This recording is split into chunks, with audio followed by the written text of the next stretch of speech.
So if we think about Kalartha Karmana Yogo, Hin Mithyadi Pantrakaha, these are actually the hetu of all rog which occur in us.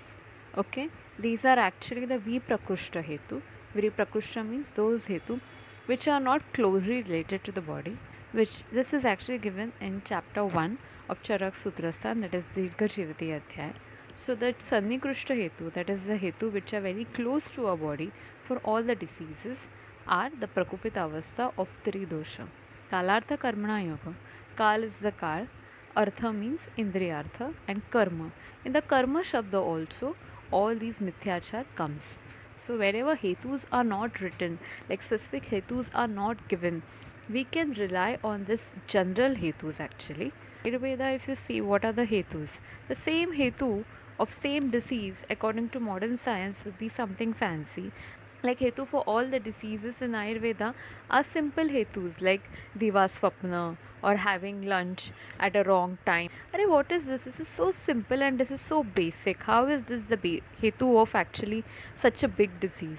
But honestly speaking, those are the hetus. Just think it this way, because hygiene is not maintained, you get a bacterial or a coronavirus infection. So the hetu is hygiene is not kept, that is the hetu, or virus is the hetu. I think hygiene is not kept, that is the hetu. Think about this.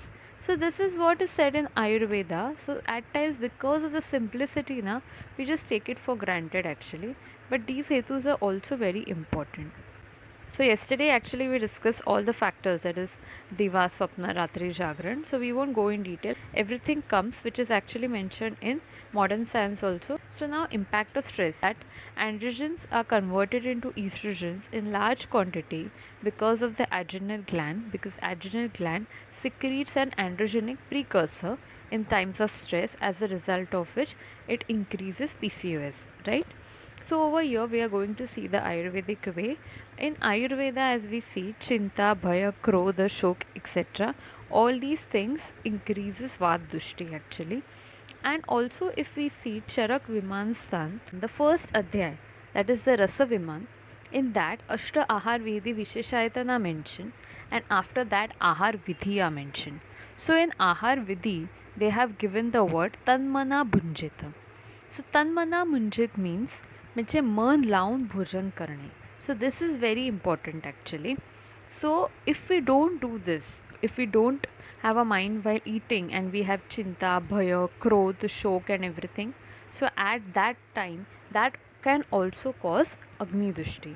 So why I was stressing on these 2 points is because in Sharir Kriya books, and if you think practically also, Unmesh, Nimesh, all the Karya, even Anna Grahan, Pachan, everything. These are all because of the functions of the nerves, right? So Vat is actually correlated with the nervous system. And Pranvayu, when we say, Pranvayu is actually located in the Shirasthan. Shiraso Sansthita is given. So it is actually present in the hypothalamus, right? And hypothalamus, as you all know, is the master gland. Hypothalamus is the one who gives all the orders, like hypothalamus is the one who has all the centers. So hypothalamus gives orders to the pituitary. That hypothalamus regulates actually the pituitary secretions. Hypothalamus secretes GnRH and then FSH and LH is there. So hypothalamus is very important. So for normal access actually Vat is important. All the signaling should be proper. When we say chalnatmaka vayu, obstruction, so all this relates to Vat and the signaling in the body. So that is why it is very important. Also, if we think about Parkinson's disease, this is going out of the topic, but just to give you an example, if in Ayurveda we actually treat it as Vata Shaman Chikitsa and Bruhan Chikitsa is actually given. So that is also to indicate that Vata is important in the nervous system. So now Agni is also important. So you will say hormonal axis in Agni. Actually, if we think about Pitta is involved in all the strav. So all the strav, all the endocrine system, all the things which are needed, wherever there is secretion, wherever there is strav, that is actually the karma of Pitta. Wherever there is transformation, for example, a neurotransmitter is secreted at the nerve endings, and then that action appears in the cell. So that all the secretion of neurotransmitter, its action and all, so in that agni is important, because agni is important for transformation. Agni is agni is actually a sanskar, actually, according to Ayurveda. If you know about dahi, right, dahi is abhishandi, but when we do manthan sanskar is actually agni sanskar, they say. Because of that, the tak which is formed, it is actually lagu and it is not abhishanti. And tak is good for health, and you can take in grahani also, but at the same time dahi is not to be taken. So this is the difference of agni sanskar, actually. So here we can correlate that if vata and agni also refers to the cellular agni. So if both the things are not proper, then the hormonal axis is not proper. This is the explanation according to Ayurveda of stress. Yesterday I gave you that pathway of stress, how it all happens. Today we are going to discuss one more thing. Actually, stress increases the hypothalamic activity of CRH, and it inhibits the normal GnRH pulsatile secretion. So it directly results in anovulatory cycle. So this is another mechanism.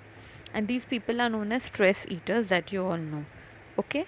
So this is the impact of stress according to Ayurveda also. Pradushta means Artav is not good. It is Dushta. So in PCOS, what happens? Artav is Dushta in all three categories. Okay? Ovarian hormones are Dushta, right? Ovum is Dushta. Menses are not proper. Everything is there, right? So here where we are discussing Pradushta Artav as ovum, this is not congenitally acquired. This is acquired later in life. So why it is acquired later in life? This reference we are going to take it over here, because the third hetu is bija dosh. So bija dosh is where it is congenital, and here pradushta artav is what, which occurred later in life. So this is also important. So ovarian hormones are affected. There is hormonal imbalance and multiple small follicles. There is no formation of Graafian follicle. So hetu of PCOS continued bija dosh, as I said, all the congenital. So you'll say PCOS may what congenital is there? Yes. As we know, there is a positive family history. Hereditary cause is also there in PCOS. Now the last factor is Daiva. Daiva you can say as idiopathic, but I don't like the word idiopathic. I think it's idiopathic until and unless you don't know it, actually, because you don't have that technology or you don't have that deep knowledge. So you're saying it's idiopathic. So Daiva actually, according to Ayurveda, is Purva Janma Karma, that you all know. Okay, one classification of Vyadhi is also there, where Vyadhis are divided into three types. First is Doshaj, that is Doshaj Vyadhi. Second is Karmaj. In Karmaj Vyadhi, it is actually Daivaj Vyadhi, because Purva Janma Karma. And third is Dosha Karmaj. Dosh Karmaj means because of Dosh and because of Karmaj. And there's also references like if Daiva is Prabal, that is Daiva is very strong, and Purushartha means the karma which we do in this Janma. So if Daiva is Prabal, then and Purushartha is weak, then Daiva will predominate and you will get the disease. But if Daiva is weak and Purushartha is Prabal, then you will get whatever fall you will get as per the Purushartha. So for this, I'm not going into philosophy. For in this, you can say that even if you have a positive family history of PCOS and still Purushartha, that is still if you maintain a healthy lifestyle diet, then you won't get. And that is the reason we see 50% of the sisters or 50% in the family don't get PCOS. So this may be the cause. Okay. And second thing, at times Daiva is so probable that you are having such a big family history, like mother, grandmother, sister, everything is affected, and even if you try too much, then also you'll get the disease. So this is the significance, actually. So we actually completed the hetu of PCOS, and yesterday at last we discussed occult PCOS, actually. And I think some of you would have read also, and some of you would have been thinking also ki occult PCOS, I mean little bit it is different, like whatever we discussed yesterday. So I said that today, as per Ayurveda, we are going to go in depth and we are going to decode it. Whatever I'm going to say after this, that is not given in any book, that is my thinking. So I hope it appeals to you, and that is entirely my thinking. So I want to share it with you. So let's go. So occult PCS, right? I've written Sthana Sanshay. What is Sthana Sanshay? Sthana Sanshay you would have heard in Shatkriya Kal. Remember Sushrut, Acharya Sushrut has given Shatkriya Kal. But this Shatkriya Kal, you know where it starts. It is Sanchay, Prakop, Prasar, Sthana Sanchay, Vyakti and Bhed, right? So just tell me, in the Sanchay Avastha, the Sanchay of the doshas, that is, this dosh accumulate in there there is Sanchay of the doshas, right? But in Sanchay Avastha, do any symptoms develop? No. In Sanchay Avastha, they have clearly given no symptoms develop. So actually, I thought in Ayurveda that concept is already there, that Sanchaya Avastha, no symptoms develop. The same concept is there in modern science also, when they say incubation period of certain infective diseases. But regarding PCOS, actually, they have no such definition as incubation or like something similar like that. I hope you're understanding what I'm saying. So actually, I thought we'll take occult PCOS as the Sthana Sanchay Avastha of PCOS, where by sonographically you will see that the patient is having PCOS, but till now no symptoms are produced. So this means the dosh has did Sthana Sanchay, a dosh has affected the ovary, but symptoms have not developed. So here you will get the entire picture of PCOS as we discussed yesterday. Clinically, symptoms won't be there, and here it is possible that you can get unilateral PCOS also, because it may be the starting and only one ovary is affected. So this can occur according to the site of dosha sanchay. So this is very important. This is actually a translation which is given in the face of Sthana Sanshaya Avastha in our text. I have converted it into English because it actually applies to PCOS. So what this avastha, that is Sthana Sanshaya Avastha, can remain for a varied period of time or progress rapidly depending upon the avoidance of Nidan. So if the Nidan, the Hetus are avoided, this avastha can remain for a varied period of time, and if Nidan Sevan is done, then this avastha can progress. Clinically, this is true because if the patients, we see patients who come in this avastha, Sthana Sanshaya Avastha, this is occult PCOS as we discussed yesterday. Patient may be having PCOS on scan but no symptoms. The other two Rotherham's criteria, that is oligomenorrhea and or anovulation and hyperandrogenism, these are absent, and so we scratch our head actually here what this is, and then we actually by modern science we have to do the hormonal test in such cases. In such cases you have to advise the patient not to do the nidan sevan. So you have to advise the patient exercise, diet, you have to start with the treatment, because this is the sthana sanshaya avastha. PCOS is there.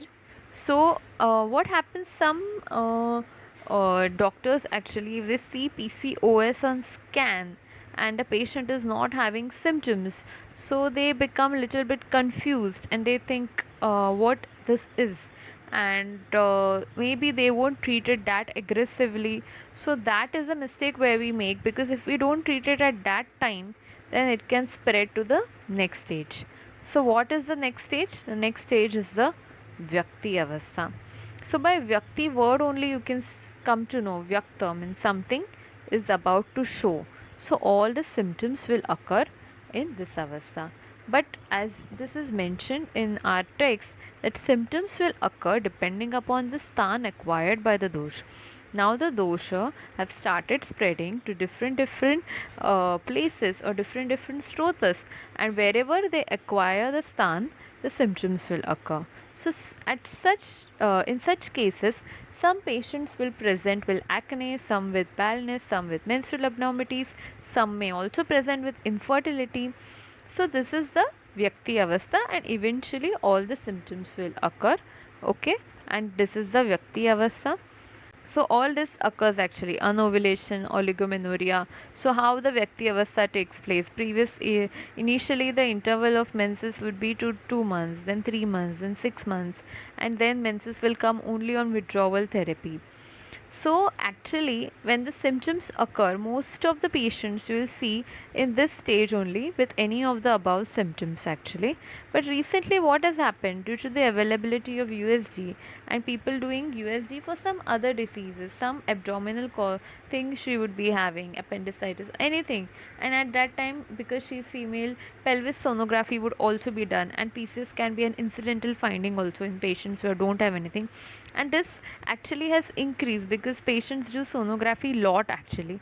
So we patient can come early also. So whichever stage the patient comes, it is very important to treat the patient. So while I was mentioning sadhyata of PCOS, I said that sometimes PCOS becomes almost Shapya also, right? So it is actually if the patient comes in Bheda Avastha.